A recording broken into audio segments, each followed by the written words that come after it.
Chers amis, bonjour et bienvenue à ce temps repère spirituel pour la journée. Laudate Dominum, louez le Seigneur pour ce qu'il est, louez le Seigneur pour ce que nous sommes, pour ce que nous avons. Louez le Seigneur dans tous les saints, Saint Bonaventure. Louez-le parce que ce qu'il a caché aux sages et aux savants, il a révélé aux tout petits. Et le premier des tout petits, c'est Jésus, qui est à la fois vrai Dieu et vrai homme.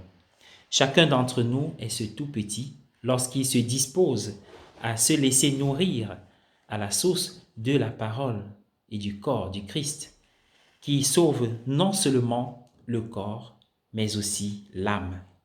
Alors, chers amis, je voudrais aujourd'hui vous parler de Jésus, un envoyé pas comme les autres.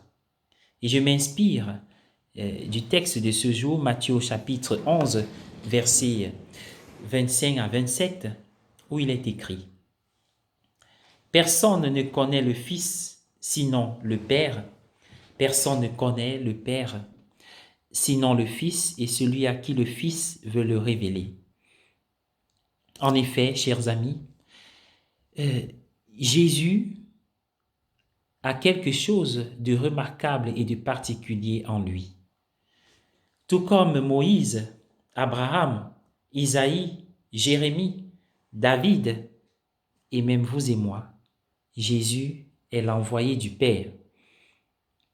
Mais en même temps, en suivant les évangiles, il parle avec constance en la personne même de Dieu.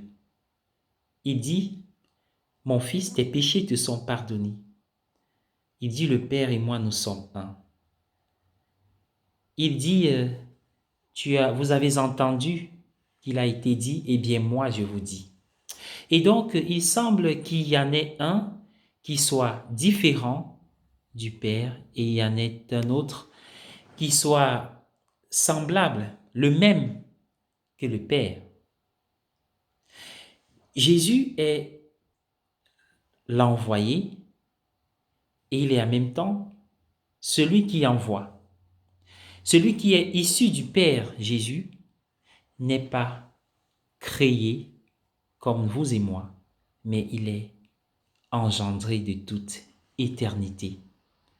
Ainsi donc, le Père et le Fils s'échangent un regard d'amour éternel. Ils se regardent de toute éternité.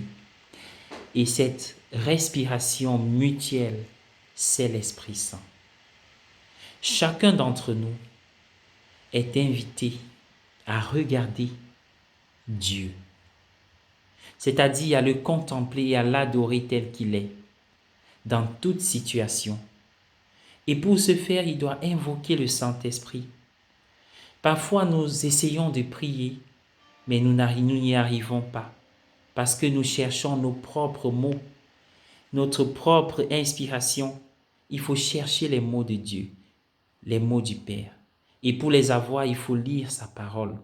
Utiliser les paroles des psaumes pour prier dans lesquelles nous nous retrouvons, mais aussi laisser l'Esprit nous inspirer et le dire tel que nous le ressentons, car avant qu'une parole ne sorte de notre bouche, déjà Dieu le sait. Jésus, un envoyé pas comme les autres, parce qu'il est l'envoyé qui envoie lui-même. Alors que nous sommes des envoyés qui recevons la mission, la parole, la force de Dieu lui-même.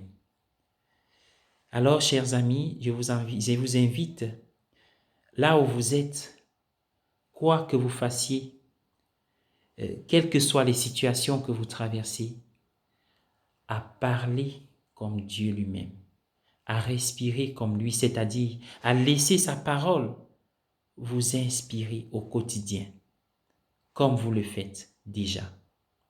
Je vais vous inviter aujourd'hui à prier pour la paix. Éternel notre Dieu, nous te prions pour la paix dans nos pays, la paix dans nos villes et villages, la paix dans les familles, la paix entre frères et sœurs, la paix entre parents et enfants. la paix entre époux et épouse. Oui, Jésus, en tant que l'envoyé du Père, est la paix dans la Trinité, la paix pour le monde. Comme la Sainte Trinité, toi le Père, toi le Fils, toi le Saint-Esprit, comme vous recherchez la paix entre vous, l'amour, donnez-nous, là où nous sommes, de vivre la paix. Rendez la paix possible en nous et autour de nous. Seigneur, tu es un Dieu d'amour et de paix. Interviens dans tous les milieux où l'amour et la paix sont menacés ou absents et réconcilie tes enfants afin que la paix règne partout dans le monde. Prends le contrôle de l'humanité qui parfois vogue à la dérive. Fortifie-nous devant les obstacles et fructifie l'œuvre de nos mains. Seigneur, puisque tu as fait de nous tes enfants par ton Fils, accorde-nous la grâce de le rester et de rester fidèles à ta parole. Faire ta volonté, augmente en nous la foi, la sagesse. Amen.